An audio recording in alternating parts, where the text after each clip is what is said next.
Basically, when I was a Royal Marine serving in Helmand Province back in 2006, I ended up looking after a stray former Afghan fighting dog. Or I think more to the point, he started looking after me. But from the end of that, I couldn't just leave him there when my tour of duty finished, so I hatched a cunning plan to get this dog that we'd named Nowzad out of that little town down in Helmand Province and then back to the UK to live with me. And from that, I started something that I couldn't even imagine, which was an animal welfare charity actually in Afghanistan. This is the Nowzad shelter. It's been here now about 6 months. It's hard work to maintain because the dogs like to escape quite a bit. And as you see, we have to use pretty basic materials to build the actual shelters themselves, although it's looking really good at the moment. We've got dogs here that are ferals that have come in, that Afghans have brought us. We've got dogs here that soldiers have rescued themselves, and we're waiting to transport these dogs now to the families of those soldiers back in the West, maybe Canada, America, England, Holland, South Africa, Australia.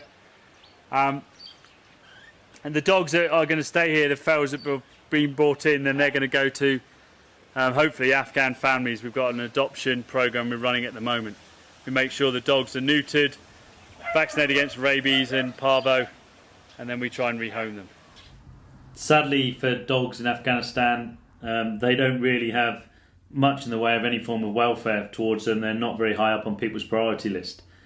And so we're trying to make a subtle change by actually getting the Afghans to realise the dogs can have a place in their society, and they also do need to take care of them. Currently the stray dog population is out of control, and some of these dogs actually carry rabies.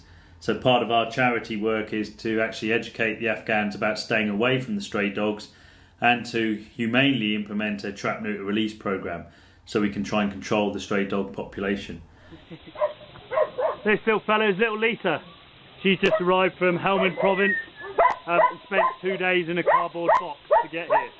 But now she's at the shelter.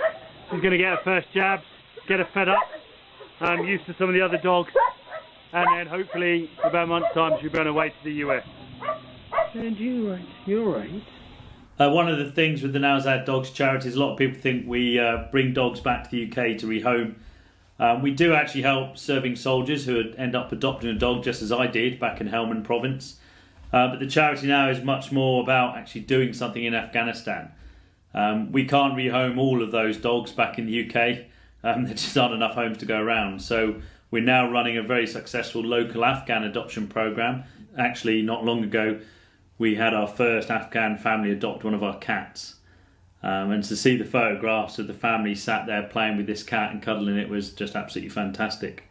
And while I have this opportunity, I'd like to thank organisations like the Mayhew Animal Home in London. Currently they sponsor one of our Afghan vets. They sponsor his salary, which is absolutely fantastic help to us. And all the work they're doing in developing countries as well.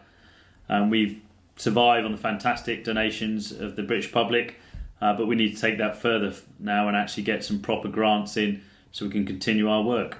And we'll still be there when the troops pull out because the Afghan dogs need us.